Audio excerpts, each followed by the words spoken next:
So thank you all for joining us. I'm joined here, of course, by Mark Cardwell, who's running for mayor of Pelham Manor, Debbie Winstead, who's also running for trustee, and most importantly, by our esteemed guests, Senator Natalia Fernandez and County Legislator Terry Clements. So Mark, Debbie, and I wanted to make this discussion a priority after hearing from so many of you that this is one of your top concerns here in Pelham Manor. The focus of our discussion is going to be on intermunicipal cooperation and grant funding, although we'll try to delve into some potential solutions too. So in the interest of full disclosure, we want to be clear what this event is and what it is not. This is a campaign event for Mark, Debbie, and myself. It's hosted by the Pelham Democratic Committee, with the committee paying all related costs. The committee, as the host of this event, is determining the manner in which it's conducted, including invitees, not State Senator Natalia Fernandez or County Legislator Terry Clements, who are our invited guests. With that said, we want this to be as informative, useful, and frankly, as nonpartisan as these things can be. I mean, it's a campaign event, but we also want to be as transparent and helpful as you can. As you'll see when we're in office, we're going to do things a lot differently. As soon as feasible, we'll be hosting a public work session with our flooding engineer, you, and anyone else who wants to come, and you'll be able to answer questions of the engineer directly. And so, given that this is a large group, we're going to be the questions should be submitted through the chat function. Please send them to Paul Epstein, who's serving as the moderator. You can select him as the recipient of the direct message, and we'll get to as many as we can. With that, I want to turn it over to our future mayor, Mark Cardwell, to introduce Natalia and Terry. Thanks, Ryan. So again, I'm Mark Cardwell, and let me introduce the terrific Terry Clemens. She's our county legislator. She was elected in 2018, and she represents Pelham Manor, and part of New Rochelle. She recently retired as an elementary school educator and is a former adjunct professor at Fordham University. In the county legislature, she chairs the Public Safety Committee, and in 2023, she allocated $6 million to Pelham Manor for flood mitigation efforts. And then there's the terrific Senator Natalia Fernandez. Senator Fernandez is the New York State Senator for District 34. She represents parts of the Bronx and Westchester. In the Senate, she serves as chair of the Senate Alcoholism and Substance Use Disorders Committee. Before becoming a senator, Fernandez served as community director and chief of staff in the New York State Assembly, as well as the governor's Bronx representative. So she knows how to make things happen. Elected to the Assembly in 2018, she championed education, mental health, social justice, and women's rights. In Pelham Manor, she has fought for partnerships with the Bronx and New York City Parks Department to address block culverts in the Split Rock I-95 area. And then I would also, at every chance, I'd like to say, Senator, thank you for getting us the ambulance. It's already saved a life. So, Ryan, I'll turn you back over to you. Sure. So I just want to briefly give an overview, just to reorient ourselves. So over here is Watershed 1, there's currently ongoing work to increase the size of the pipes here by Highbrook. And then over here, there is the blockage under Glover Field, where our infrastructure is intersected by a sanitary sewer line that creates I believe the term is a backflow effect that slows down the drainage. So the engineer's recommendation was step one was to address this blockage under Glover Field, and then step two was to move forward with increasing the circumference of the pipes. So we're out of order here to begin with, and there's no progress on the issue under Glover Field. The Board of Education owns the surface of the land, but it's the manor's infrastructure and our responsibility to either divert our pipe or figure out another solution, but we always have the option of diverting ours. The other challenging part here is that even if everything goes well and that we do find a solution under watershed number one here to under the blockage here, with all of that done, that only gets us to a 1 year storm protection level, which I believe is 2.6 inches of rain in a 24-hour period, which happens very frequently. So even if everything goes according to plan right now in watershed number one, the bar has been set so low by incumbents that they're still expected to be flooding multiple times per year. Moving to watershed number three over here on Monroe and Grant, there is to put it as simply as possible, it's clogged here under 95 in rock in the park over here, and there needs to be two things: dredging, and then it needs to be regraded. And it's on county property. I'm sorry, it's on city property. So we need the cooperation of the city to get that fully implemented. And even if the plans are currently followed, that only takes us to a 10-year storm event protection, which again is happening more frequently than 10 years. And we see our surrounding municipalities targeting 50, 75, and 100-year fixes. Finally, the last watershed that's being addressed. And I also want to make the point that if your home floods and you're not in one of these watersheds, there's no plan right now. And that's unfortunate, and that's another part of it we need to deal with.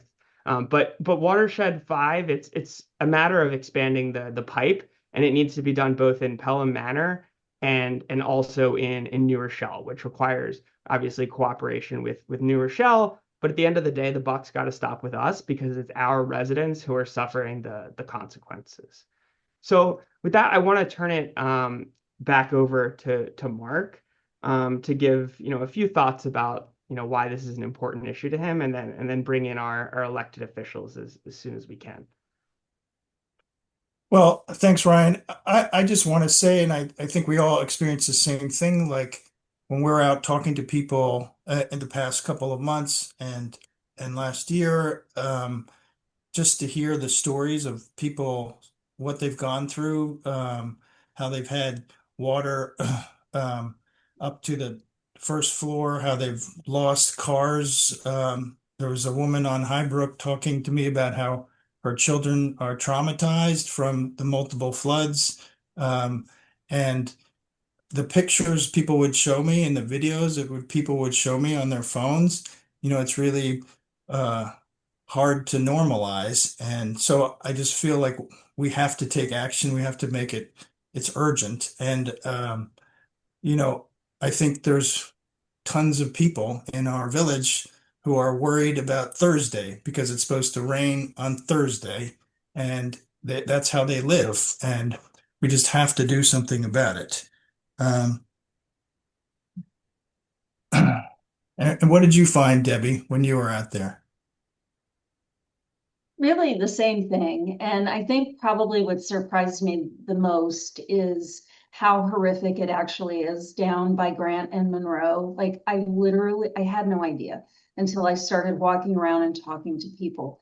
And the PTSD that these people have suffered, they still have it. They cry when they talk about it. They're worried about their children stepping outside during a horrific flood and drowning. And it's, to me, untenable. It's just untenable, and we can't accept no from an answer from anyone. It has to be fixed, and it has to be fixed quickly.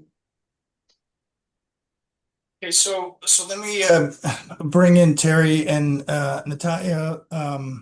You know, let me start with Natalia. Can you talk to me about some of the um, programs that the state can offer to help the manor and the kind of work you've been doing?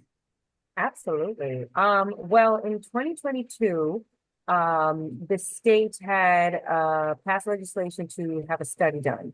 And that was before I became your senator. I started in 23, but it was something I supported through the advocacy of the current Westchester members, and that money became available. Well, the study then became a ballot proposal, and it allowed the Environmental Bond Act to add more money to Westchester County, specifically for flooding infrastructure and environmental projects. So that money became available this year, June 2025, and it is $21 million provided through the restoration and flood risk category of the $4.2 billion Clean Air, Clean Water, and Green Jobs Infrastructure Environmental Bond Act of 22. So money is there now. We need now our municipalities and everyone alike to apply for it.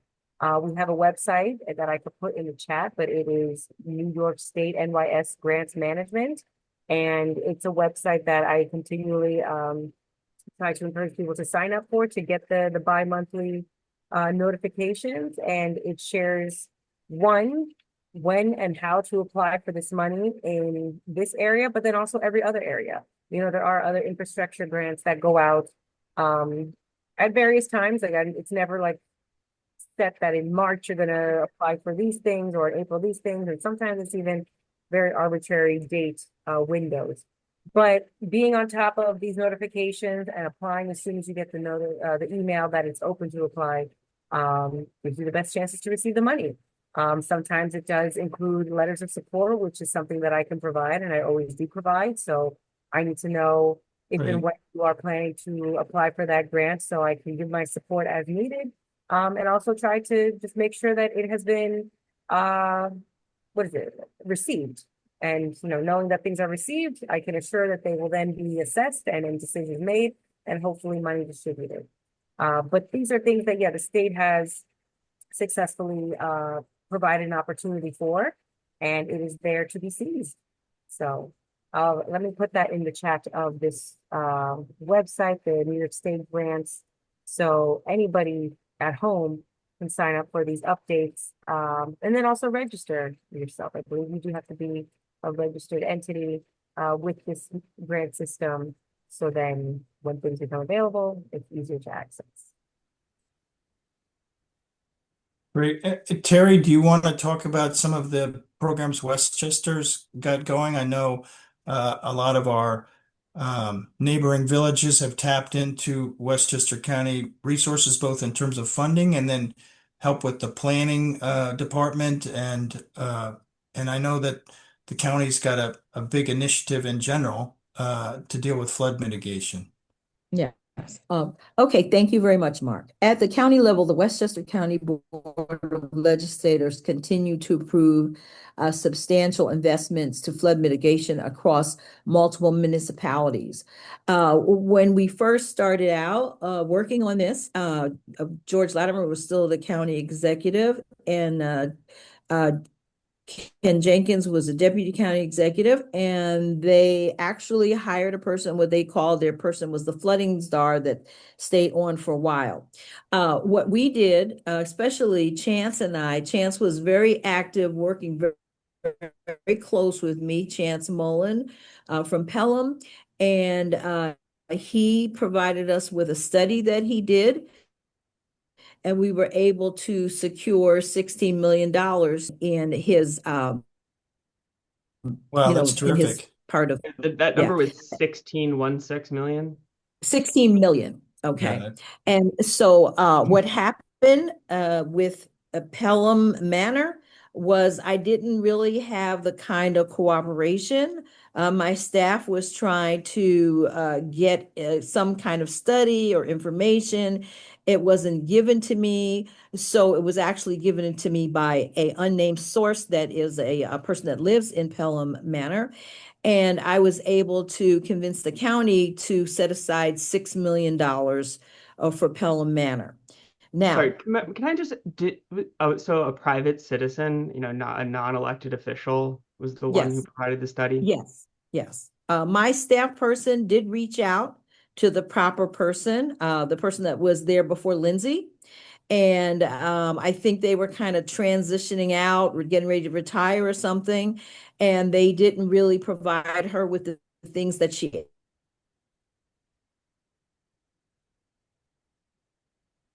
Oh, no. I think we might have a case of frozen Terry at the moment. So while we wait to get Terry back, can I ask you, just I'll swing it back to Senator Fernandez, like, can you talk us through a little bit the technical requirements of putting in for a grant and what that involves? Sure. Well, for this way, there is a lot of information needed, of descriptions, right? We need a grant writer to write the description as to Okay, work. okay. And if you have the skills yourself to detail the project and its needs, that's a great skill that I commend anybody to have to be able to be a grant writer. But for other ways too, it's really just asking me, there is some funds that I do have control of. Every year I have been allocated. I can't guarantee that it's going to be the same number every year, but at the end of session, I am notified of a number of capital dollars that I can utilize within my specific district. And maybe even not, but I try to keep that money in district. We can't be giving away what we don't have. So typically it's been like $2 million, which is not a lot for a district that services 350,000 people with, multiple projects and I'm sure multiple needs. But for the requests that I get, I try to prioritize as a first come, first serve, and give what I can. And the flooding issues I've been made aware of within my first term. So coming into my second term this year, I made sure that we budgeted properly. And this year I was able to give $500,000 to both the village and the manor to address one watershed, I believe. Yeah, so Can I also ask you, Senator Fernandez, like you represent the Bronx as well as the manor, and we have this problem where water doesn't respect municipal boundaries. Can you talk to us about how you could help us maybe work with New York City DEP and Parks to work through our outflow? absolutely. Well, in the first connections that I made with Parks and the Manor and Pelham upon entering in the Senate, the commissioner was very much, and maybe it's based on every commissioner and how they would like to work with neighbors and partners in the area and the borough, but invite them. Like we share a border, and that border doesn't have a wall, so we should be sending them notifications of monthly meetings, to keep them looped into the issue so they can fully understand what's going on. Because that was, I guess, the learning curve, one of the learning curves that I had to endure with what Parks Department knew of Pelham Manor and what Pelham Manor knew of Parks Department's, capabilities. So I found it kind of odd that there has never been any communication before me with the city and the manor. Especially given this bordering issue. So that was something to make sure was established, a relationship, who was who, and what were the roles and abilities and other different funding streams, but then also analyzing what the needs would be. So with that particular situation, it was, I believe, watershed 3 in your map, but the bridle path there at the border by Pelham Rock Golf Course and the neighborhood. So we did facilitate a walkthrough early in my first term, just so we can see it. Yep, right there, that area. Water from the manor gets clogged up in the culverts, and then it kind of backs up into the neighborhood.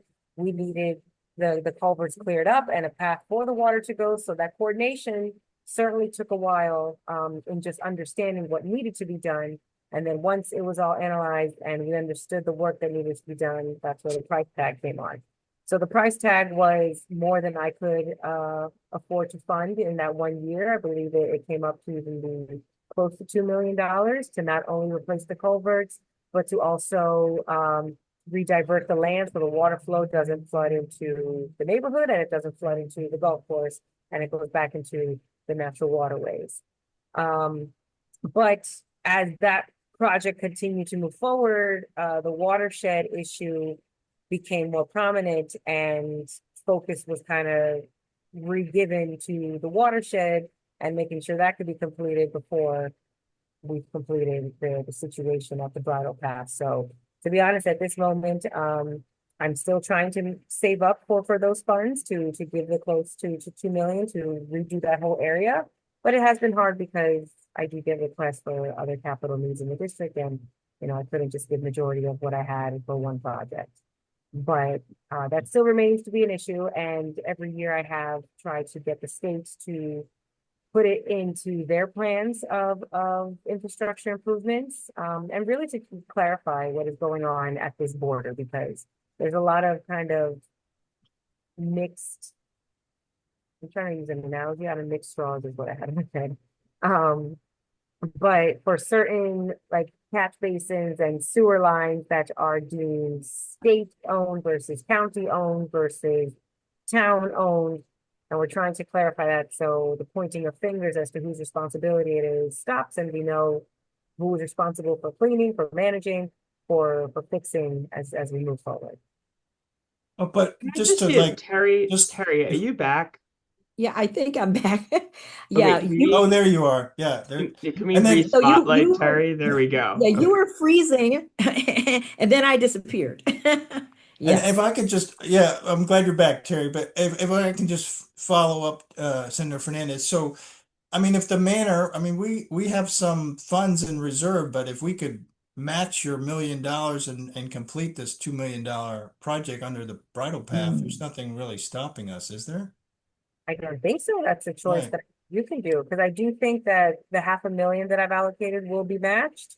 Um, but for the bridle path, I don't, forgive me for not remembering if that was something that was a possibility or an idea. Okay. All righty. Well, it's to be continued.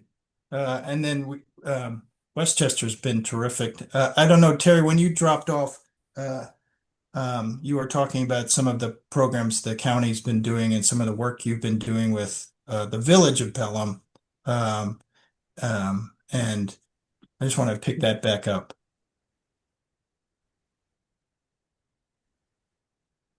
I think she's freezing again. Yes, I think what needs to happen here is that they really need, I'll turn off my camera. Yeah. Can you hear me? Yes, yeah, we can hear you Okay. fine. All right, great. Okay. So at any rate, the projects that we're focusing now on in New Rochelle, Croton-on-the-Hudson, and Bronxville. The reason why this is important is because we have to have collaboration, especially with New Rochelle. The water flows down from New Rochelle. It also flows from the other side of the county. That's why this is a big issue. When I got involved with this, I found out, and I didn't realize it, that the Hudson River sits higher than we are on our side on the Sound. So water flows across the county, and this is another reason we have like a big issue. And this is why we have to look at the infrastructure, we have to look at where the problems are and try to solve them. And it really becomes a regional problem that we need to solve. Um, at any rate, I think that Pelham Manor should have actually worked more closely with the county. Once again, I know that Lindsay did meet with the county, but I haven't seen any movement in terms of, collaboration on and what exactly is going to how they're going to help the infrastructure and the flooding issues there.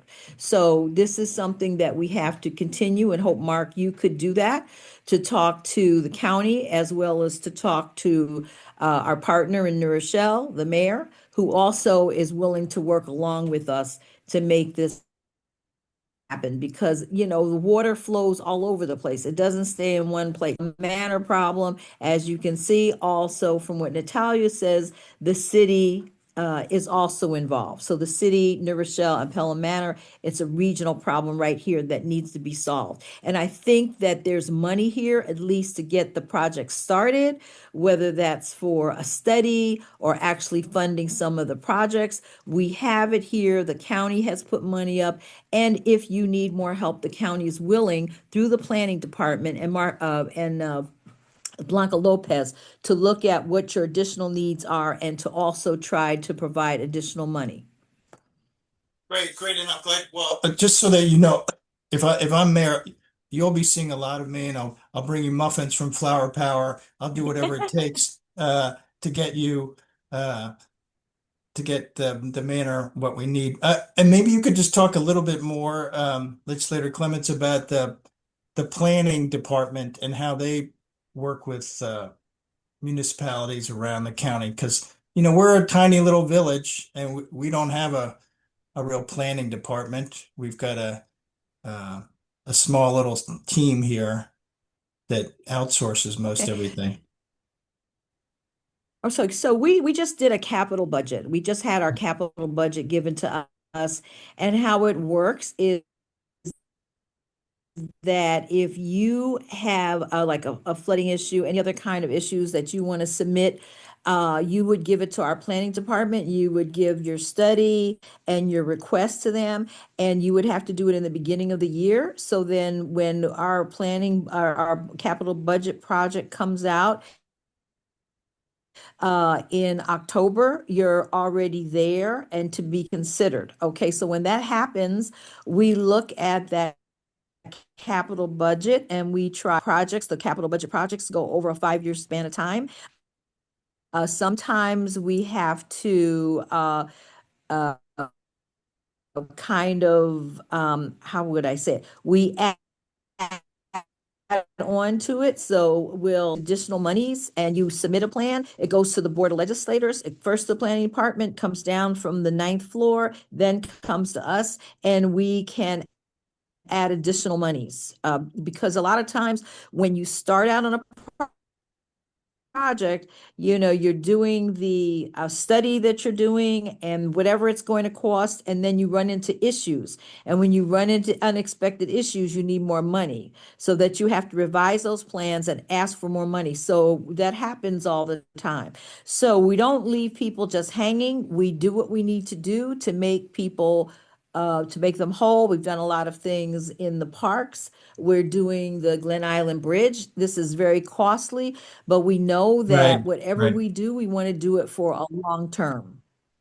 right. Yes. That's a big project. Any other questions?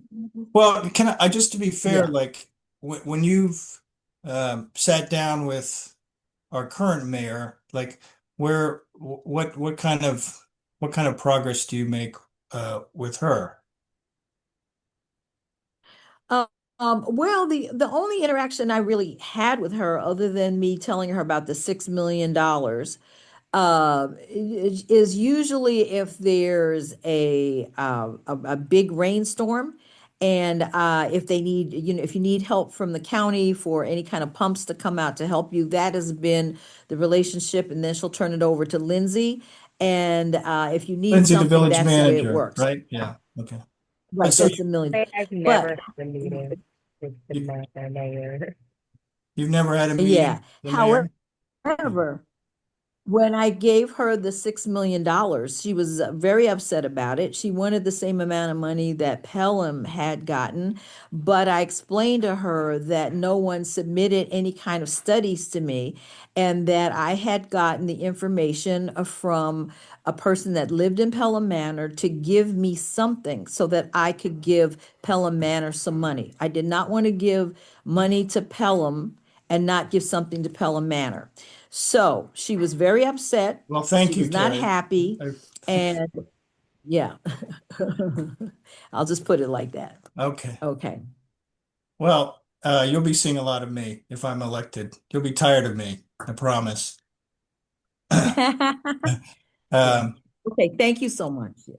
um, let me just say, can we talk a little bit like I know that Senator, do you cover New Rochelle as well as Legislator Clements, or like what's the relationship there, and how have you worked with them on the flooding? For sure. I mean, with our Democratic mayors, we speak often. Right. And there's city managers involved, but it really is through the mayors that, we brainstorm, we talk about resources, and then we pull in, who can logistically get it all done, which is our managers. So with New Rochelle, a great relationship with the mayor and Terry, and really just trying to keep everyone uh abreast of the current issues, and like, the resources that we have now, where we might need more. And we've been able to really kind of fill in each other's gaps through our constant communication. And I did mention, I think earlier, and I'm sorry to have interrupted Terry, but it was sitting here that I realized I'm like, I never had a one-on-one with the mayor of the manor. Whether it Hmm. was, well, I can't say I don't know if I did the outreach. So if it's my fault, it's my fault. But between the mayor of New Rochelle, the mayor of Pelham, I've gotten the calls to meet. Let's talk. Let me catch you up with things. This is where we are. This is what we need. And I don't get that as much from the manor. So, when I don't know things, I can't act on it. And there are moments at various points during a legislative day or a district day that, things can fall together based on where I am with what I'm learning at this moment and what I know and thinking to put them together, acting on getting it together, and then seeing a result happen from it. Um, so with the mayor of New Rochelle, it really is a great working relationship to communicate on the needs. Like we did with the ambulance. This was something that between you, Mark, and Maura, it was presented as an idea and why it's needed, very obvious why it's needed. You just mentioned earlier, we were able to save a life, but partnering with Amy Paul and made it possible to get that last bit of money to see it become a reality. And that's kind of like the fast-paced working environment that this kind of is. There's Right, so and much you did going on. that. I mean, you and Amy, you did that in a matter of weeks, right? You got Sometimes us. it's that easy. With the money that we Yeah, control, it's that easy. So that was once you get amazing. it available, which I think at that time I got the request like, January, February of the beginning of my term.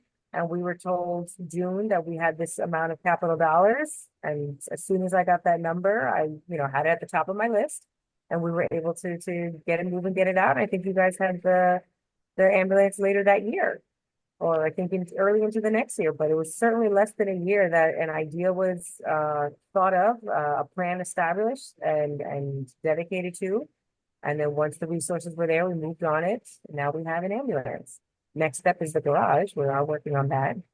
But that's a great example of just sharing what is the need and figuring out ways to get it done with our own resources or through the greater ways of the budget or even working with partners like Terry. Right, but I mean, the thing that I mean, that was amazing what you guys did, but it makes me think we can move really quickly um, to deal with some of these flooding issues, move quickly, in New York City and get that dredging done because you were able to move quickly on the ambulance. Yeah, actually the dredging, since you bring that up, that is something that we clarified is something that the city, New York City can do for that specific border. Right, So that was a unknown I guess responsibility of either Westchester and the Bronx. And we were able to determine that on this side of the culverts, it is the Bronx, but on that side of the culverts, it's Westchester. right, right. Um, Debbie, did you have any questions or did we get any questions from any people watching? That I sort of feel like I'm hogging it, and I want this to be like I'm all about listening to people. So if there's anybody sending any questions, I don't know. Mark, I think the mayor of New Rochelle, Yadira Ramos Herbert, was unable to join us, but my understanding is that she recorded a video for us. Is that right, Scott? My name is Yadira Ramos Herbert, Mayor of the City of New Rochelle. And while I obviously do not live in Pelham Manor, there is one thing I know for sure. Flooding knows no boundaries. And in order to really improve the quality of life for all of our residents, we need true partners at the table. And because of that, I am thrilled to support Mark Cardwell for Mayor of Pelham Manor. With him, Ryan, and Debbie, I know we will have the partners we need to help mitigate stormwater as it impacts our residents. Don't forget to vote. Mark, Debbie, and Ryan. Wow, that's terrific. Yeah. Oh, okay, so do we have questions from the audience? We do actually. Okay, so what do we got for who?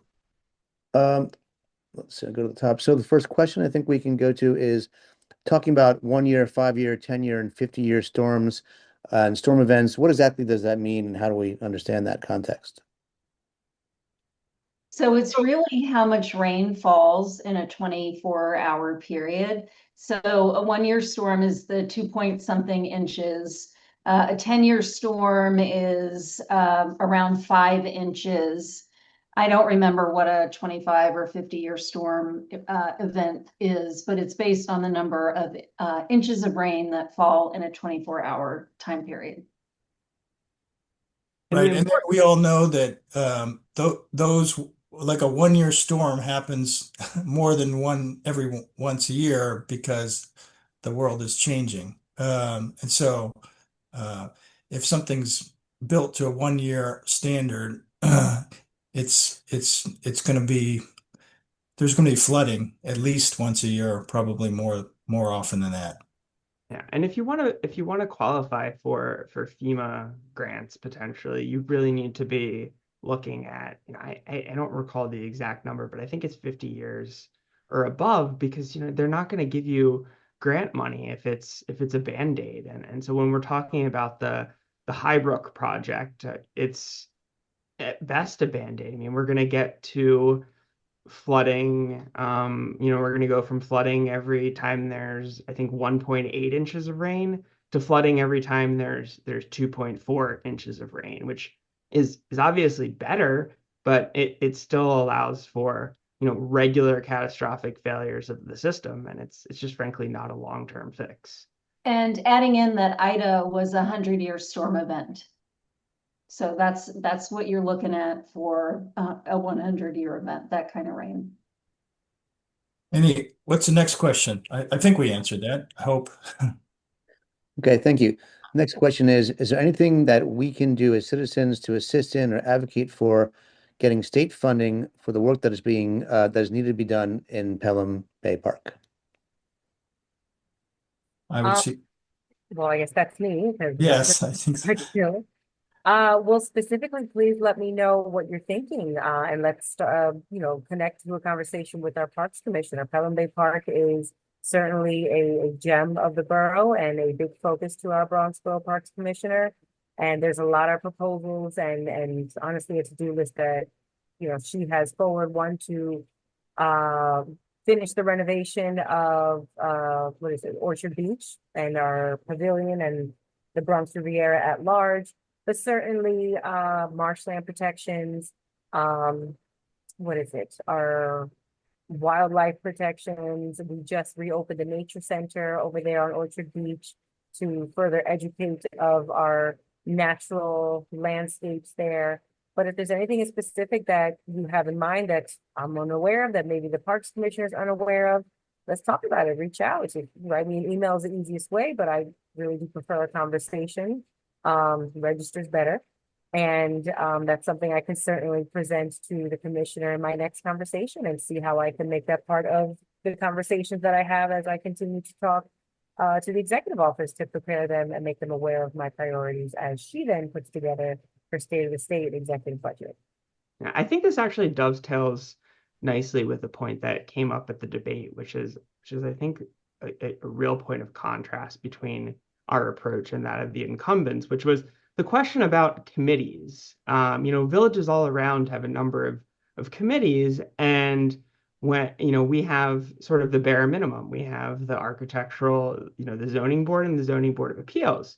And when Mayor Leahy was asked, about committees, she said, we don't need committees because you can ask questions at trustee meetings. I mean, I'm paraphrasing, but we are very open to the idea of committees. In fact, beyond that, it's something we need to be doing.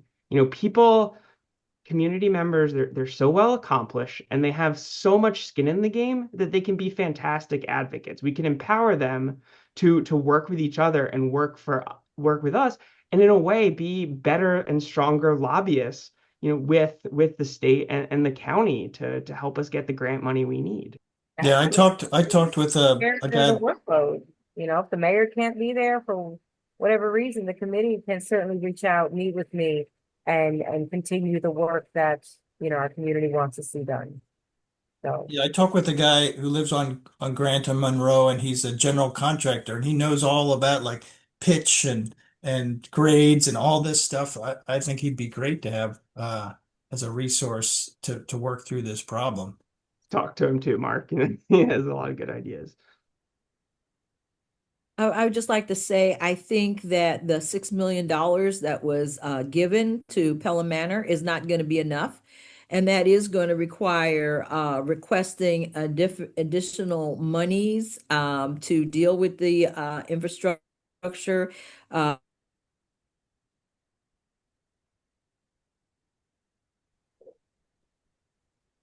and flood mitigation projects. And so the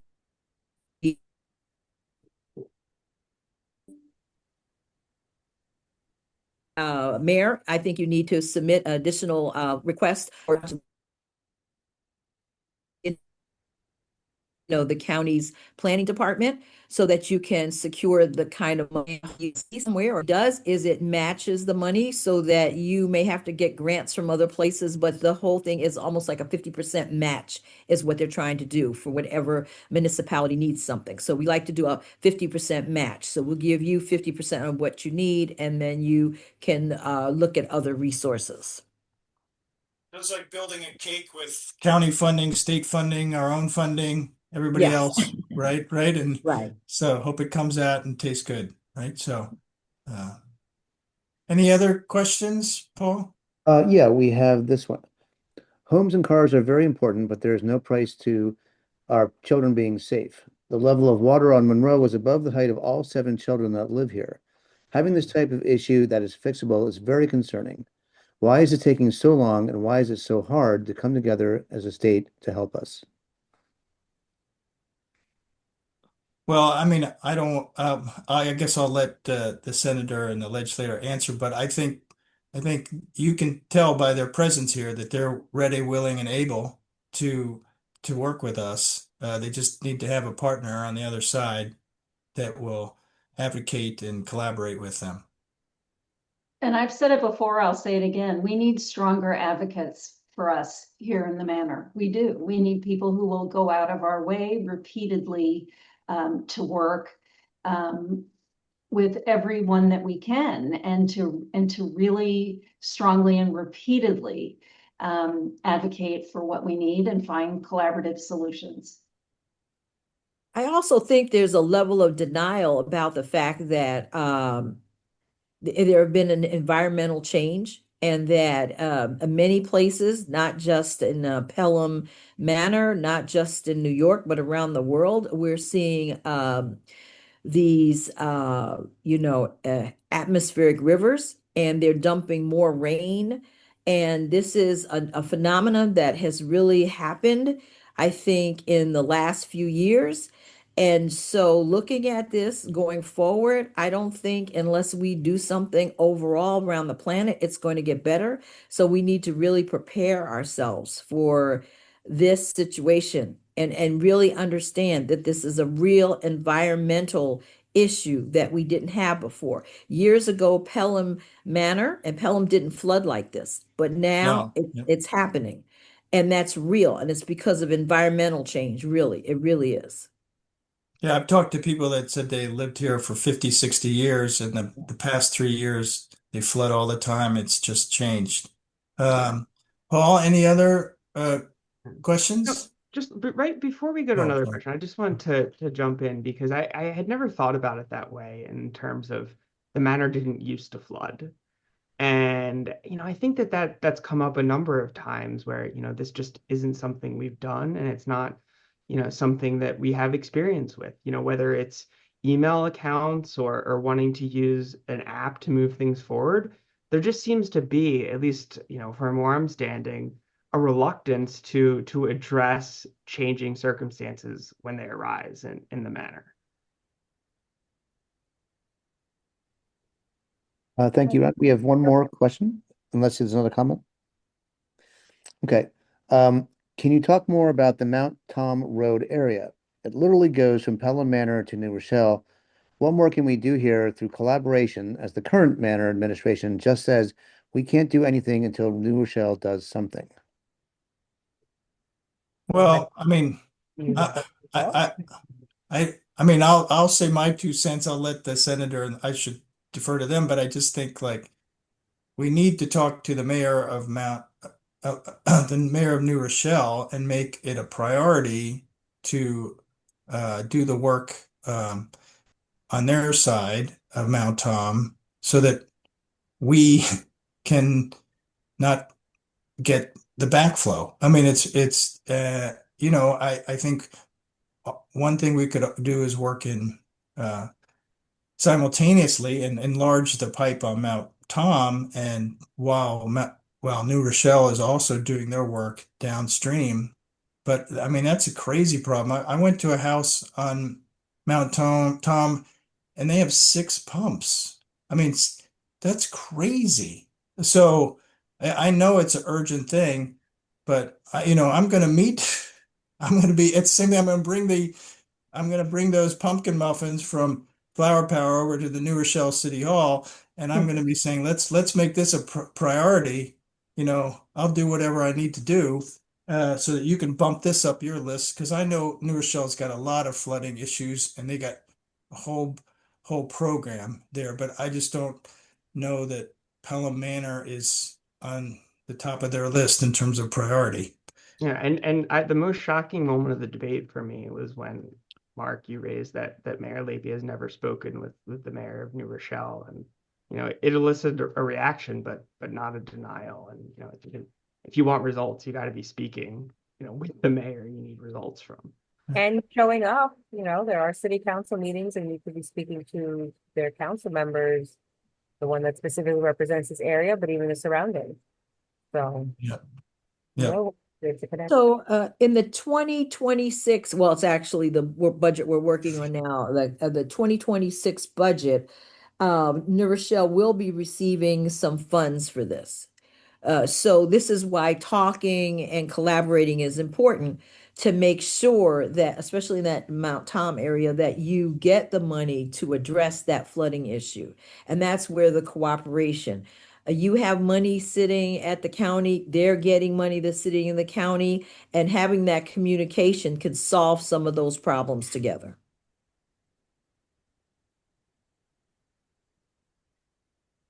All right, Paul. So we're through all the questions. That's the last question I had. Yes. Okay. All right. Well, I want to respect the senator and the legislator's time. It's so nice of you to come out and talk to us about this and how government works and how the county works and the state works. And I hope that the three of us can be working very closely with you in the future.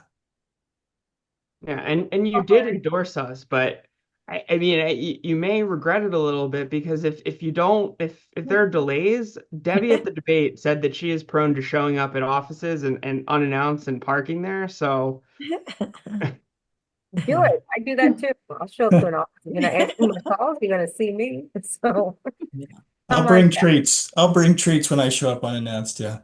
Well, we're committed to helping out. We're committed to getting this done, and we'll work very hard. We're moving forward in the county and even in the state, regardless of what happens in Washington, because we know this is a real issue. We might have limited funds, but we're going to do whatever we can. And I just wanted to add one point of clarification, because frankly, I saw a little bit of chatter on Facebook here. I obviously you've endorsed us, but I just wanted to give you both the opportunity to clarify an obvious point, which is, if we lose and we're not chosen, by the residents of Pelham Manor, that your door is still open to whoever does win. It seems like an obvious point, but I thought it was worth clarifying. No, it is. At the end of the day, whoever's in these positions, we will work with you. But Yes. this time before the election, that we do want to let it be known what's not happening and what could be happening. And this slate right here has brought so many ideas forward, so many different issues that I can say I have not been made aware of, and it's really encouraging to have this possibility of having U.S. partners in government to let us know what's going on, to have the discussions to see where we can piece together the solution and to really push for that solution to come to reality. So I do think the potential is absolutely there. Again, you guys are really focused candidates with good ideas that I hope not too many people are stealing right now, but when you're there, you can put it forward. Well, I'm just going to say, I really expect you to win. We're going to work hard that you win. But I will say, in the event that it doesn't work out in our favor, I still expect the three of you to be involved with this issue, because just as citizens, you can make a huge difference. And so whoever we're working with, hopefully it's the three of you. We want to make this a safe and community where people don't fear their children going outside and drowning, which is an awful thought. And we don't want people to lose a car. One person in Pelham Manor lost a car, and then there was another storm and lost the replacement car. That's unacceptable, because then people could lose insurance. So, we're really there to support and to help you, no matter whether you're in office or out of office, but I'm expecting everybody to win. Well, thank you guys again. This has been terrific. It's so nice of you and so generous of you to spend your Monday night with us. Okay, thank you for having us. All right. Go vote Righty. early. Thank you both. Bye-bye. Bye-bye.